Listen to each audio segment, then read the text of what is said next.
For more free videos, go to zeroxbilliards.com. All the videos are organized so learning the game of pool has never been easier. From fundamentals to kicking, banking, breaking, and cue ball control, we have all the videos you need to supercharge your game. Here is the first 4-ball pattern. Study the layout and figure out the best way to run out the pattern. Now that we're doing 4-ball layouts, you really have to be aware of your angles. So in this pattern, before I shoot the 1 ball, I'm going to be looking 3 balls ahead to the 4 ball. Obviously, I'll be pocketing the 4 ball into this pocket here, which means I'll need to play a position for the 3 ball around this area. Then I can just roll the 3 ball down for a position on the 4. So how do I get to this area from the 2 ball? One mistake that players make is they don't pay attention to pocket lines. For instance here, I've ended up on the other side of the 2 ball pocket line. So now I have to go off the in rail and then back up. And since we can't use spin, we're going to end up with a pretty big angle in the 3 ball, which means I'll have to go back and forth for shape in the 4. So by not paying attention to the 2 ball pocket line, I ended up with a tough shot on the 3 ball. This time I'm going to pay attention to the 2 ball line. If we look at the sliding cue ball line for the 2 ball, if the cue ball is sliding when it strikes the 2 ball, it's going to head close to the side pocket. So I need to make sure the cue ball is rolling when it strikes the 2 ball. And make sure when you shoot the 1 ball that you don't end up too close to the side rail. So practice running this pattern a few times. It's important that you start to understand how angles move the cue ball around the table, especially as we start getting into more complex patterns. Here is the next 4-ball pattern. Study the layout and figure out the best way to run out the pattern. Pay close attention to where you need to be for the 3 ball. So once again, I'm going to work backwards from the 4 ball. I'm going to play the 4 in this pocket. So now I need to figure out how to get to this position zone from the 3 ball. Well, if the cue ball was near the end rail, all I would have to do is cut the 3 in and the cue ball would naturally head to this position zone. So the key to this rack is getting the cue ball close to the in rail after making the 2 ball. The easiest way to get to this area from the 2 ball is by playing position on the 2 with this angle here.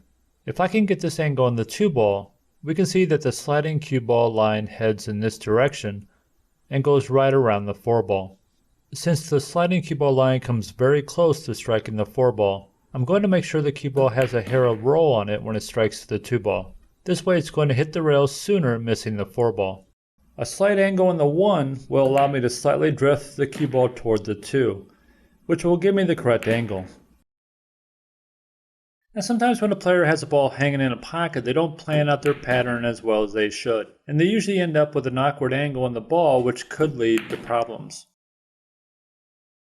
When a ball is hanging in the pocket, make sure you take the time to plan out your pattern. Here's the third 4-ball pattern. Study the layout and figure out the best way to run the pattern. Pay close attention to the angle you'll need on the 2 ball. In this pattern, I start by looking at the 4 ball and it looks like I'll be making it in this pocket. So my goal will be to try to get a straight in position shot on the 3 ball. Then all I have to do is stop the cue ball. So now I need to figure out how to get to this area from the 2 ball. The best way to get here would be for my cue ball to be on the in rail. Then I can just roll the 2 in and come off the side rail.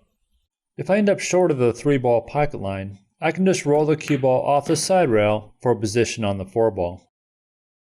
And if I end up above the 3 ball pocket line, I can just follow the cue ball off the in rail and back up.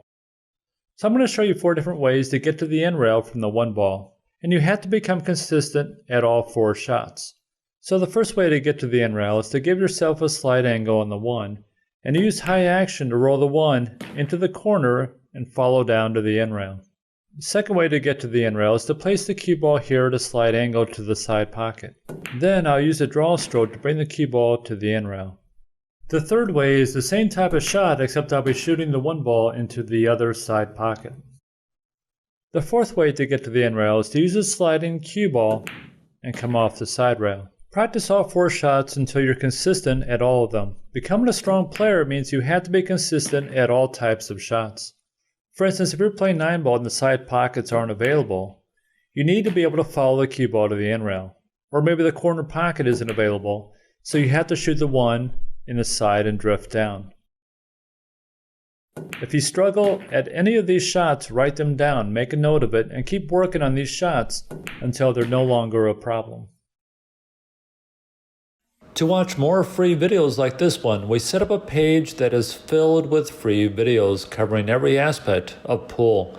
All the free videos are organized by topic, so learning this great game of pool has never been easier. I put a link in the description that takes you directly to this webpage.